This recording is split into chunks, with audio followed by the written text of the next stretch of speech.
Ay, Senator, napakalaking sports fan ninyo. Ano tingin ninyo papasok dito sa FIBA World Cup? What are our chances? I mean, Italy, Dominican Republic, Angola, tough order. Unang-una, dapat manalo tayo dito.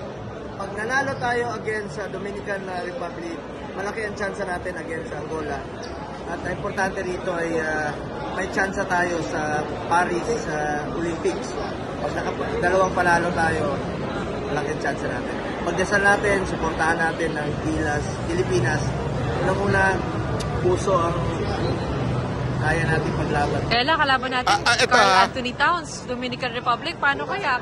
Meron naman tayong Jordan Clarkson. Laban lang tayo. Kilala naman ng Pilipino na lumalaban at hindi sumusuko. Alam mo, ito, kaya ko lang ito diniscuss. Kasi una, ang ganda ng, ito in fairness to the government, ang ganda ng ginawa nilang sistema doon sa P2P traveling from, meron iba-iba pala hindi lang po doon sa may Parañaque, pwede galing din BGC, meron din galing sa Ayala, meron galing din sa Quezon City, tapos naka-bus. Nakita ko nga yung bus, meron pa talagang mga police escort going directly to doon sa Coliseum, doon sa Philippine Coliseum na 'yon, 'di ba? Para umatin ng FIBA. Nakakatuwa. Sabi ko naman sa inyo, pag may magandang ginawa ang gobyerno, dapat nating palakpakan. Maganda ho ang nangyari. Although natalo tayo, pero maganda na natin na so far wala naman po akong nakitang hindi maganda na pangyayari. Matagal na yan, boss, yung P2P. I know, matagal na yan. Ibig sabihin, going to the, dun sa event. Pero yung P2P, matagal na yan. Okay? Matagal na yan, P2P going to ganitong lugar. Meron na yan. Matagal, panahon pa ni PRD, I think, meron na yan. Okay? Pero yung going to the event, ay magandang bagay yun, malaking bagay yun. Kasi tama nga naman, to discourage traffic. Alam nyo ha, walang biro. Nagulat ako kanina. Walang traffic. Yan sa Philippine Arena. Nagulat ako kanina, yung lumabas kami rush hour yun. Walang traffic. I was expecting na traffic. Kasi nga, di ba? Sabi ko nga, mukhang effective yung ginawang P2P na going directly to Philippine Arena. Although we lost. Okay? So, sabi nga ni Senator Bongo, importante bumawi na lang tayo, puso ang ating At kaya ako nampilay itong video ni Senator Bongo kasi sana kinuha na nilang basketball player si Senator Bongo. Hindi. Walang biro. Pinanood ko yung mga video niya sa TikTok. Ang galing niya pala talaga mag 3 points, Kahit may nagbabantay. Kasi meron akong alam na magaling mag 3 points, wala nagbabantay. Pero siya meron Nakita ko talaga yung mga games niya. Pwede naman siguro siya maglaro, Senator Bongo, walang biro, promise, napanood ko yung mga basketball ko sa TikTok. Nagulat ako, Para pala kayo si Alan Kaydik. Kaya naalala si Alan Kaydik. Inabutan niyo ba yun? Si Senator Bongo, sigurado ako, inabutan niya yun. Si Kaydik nun, talagang kahit ako nung bata ako, yun ang idol ko. Kasi maliit ako, hindi ako nakaka-layup Lagi ako supalpal ng kapatid ko magaling ang kapatid ko sa mga layup Yung ang galing niya sumaksak Pag sasaksakan. Kaya nga ang dami nagagalit ng babae dyan Biro lang. Ang galing-galing talaga niya. Kaya ang ginawa ko nun, idol ko na lang si Kaydik. Parang si Senator Bongo. Kaya lang, pag shoot ko ng ganun, kung saan napupunta yung bola. Pero si Senator Bongo talagang pasok 3 points. Alam mo, ito lang sana isa yan sa mga gustong-gusto ko talaga kay Senator Bongo pagdating kaya din sa Senate.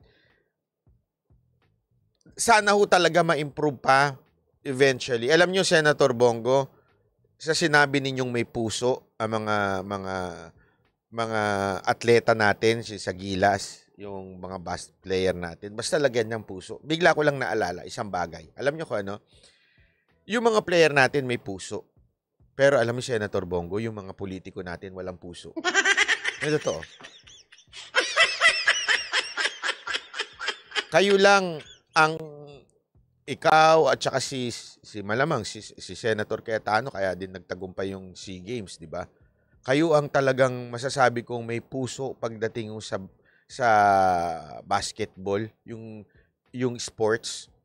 Kaya Senator Bongo, sana maano nyo pa, yung palawakin nyo pa, pagtibayin nyo pa po kung paano matutulungan yung mga atleta natin. Kasi walang biro. Nung panahon lang ni Pangulong Duterte, alam natin yan, Senator Bongo, di ba? Nung panahon lang ni Pangulong Duterte, doon na suportahan ng mga atleta natin. And I'm pretty sure, ikaw ang naglalapit. I'm pretty sure, ikaw ang lagi naglalapit kasi malapit sa puso mong sports eh. Sigurado ako isa ka sa mga naging tulay kung bakit naging yung mga atleta natin nung panahon ng SEA Games, di ba? They're so proud. Oh, aside from Senator Cayetano, sigurado akong kayo ang naging tulay ni Senator Cayetano kay PRRD noong time na yun para masuportahan itong mga atleta natin. Kaya sana, Senator Bongo, ipagpatuloy niyo yan sa susunod niyo pang term sa Senado. Talagang palakasin niyo ang sports natin. Dahil tama kayo eh. Isa yan sa mga mag-aalis sa mga kabataan sa droga. Wala hong biro. Kasi minsan talaga yung ibang mga kabataan pag walang ginagawa, walang liga, diyan na pumapasok yung nagkakatukso-tuksuhan. Pero pagka naging sports-minded ang mga kabataan, mag-iiwas siya, magpalaki na yung tiyan nila, ayaw nila lumaki tiyan nila kasi nagbabasketball, 'di ba? Kahit papaano, medyo na sila kailangan natin ng mga programa. Sino ho ba ang magbibigay ng budget sa mga yan kung wala tayong senador na katulad ninyo? Katulad ni Senator Cayetano, ni Madam Pia Cayetano, yan din. Magaling, maano rin sa sports yan. Kaya kailangan talaga natin na magpatuloy ito si Senator Bongo sa Senate. Para marami. Tapos alam nyo, Senator Bongo, meron pa akong pakiusap ha. Sana pati yung aside from basketball, dapat talaga i-develop na rin natin ang boxing. Kasi whether we like it or not, aminin na natin medyo pagdating sa basketball, hindi tayo ganun ka-successful. Dehado tayo ng konti. Dahil sa height. Alam naman natin yan. Buti na lang ngayon, nalahian na tayo ng mga may height eh. Pero talaga medyo maliliit talaga tayo. Naalala ko nga nung panahon namin, hindi ako basketball player, yung panahon namin na mga Crispa, Toyota, 'di ba? Barangay, meron pala bang Hinebra ngayon. Yung mga ganyan, yung mga nun talagang maliliit lang eh. Pag sinabi mong 6'2", 6'3", matangkad na 'yan, 'di ba? As in na mga nun maliliit pa talaga. Pero ngayon, buti na lahian tayo. Pero ang talagang sa tingin ko, boxing talaga tayo mag-e-excel. Kasi may kanya-kanya eh. Bawat bansa may kanya-kanyang masasabi natin gift. Sa atin talaga sa tingin ko boxing, isa sa gift natin. Lalo na sa mga i-training natin yung mga bata na magsimula. Kasi ganun si Pacquiao, di ba? Isipin mo si Pacquiao ha. Kaya nga sana makapanood ako. Merong exhibition si Pacquiao sa Thailand. Tama ba yun? Thailand? Oo. Thailand nga ata. Ang may kalaban siya. Kasi nga, yung story ni Pacquiao, ako kasi ganito. Pagdating sa pagpresidente kay Pacquiao, sa tingin ko it's not the time nung last time. Okay? Ngayon, pagdating naman sa pagiging senador niya, maganda puso. Di ba lagi ko naman sinasabi sa inyo, maganda puso ni Pacquiao? Maganda puso ni Pacquiao eh. Kaya lang, maybe doon sa experience, medyo kulang pa siya sa tingin ko. Pero, in terms of boxing, ang laki ng contribution ni Pacquiao sa buong Pilipinas. Actually, entire world. Kilala ang Pilipinas pag nalamang Pilipino ka. Pacquiao, Manny Pacquiao. Sipin mo yun, no? Totoo naman. Dalawa lang ang nakilala sa Pilipinas pagka nasa ibang bansa. Rodrigo Duterte. Rodrigo Duterte. And man, Pacquiao. Diba? So sana talaga etong si Senator Bongo alam mo 'yun, maayos niya pa, mas masuportahan pa tong mga boksingero natin. Kasi ang dami diyan, sigurado ako. Dahil na lang sa ginawa ni Pacquiao, ang daming inspired na mga bagong boksingero dito. Kaya sana talaga.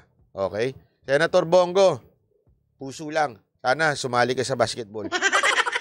Ikaw ang pag-asa natin.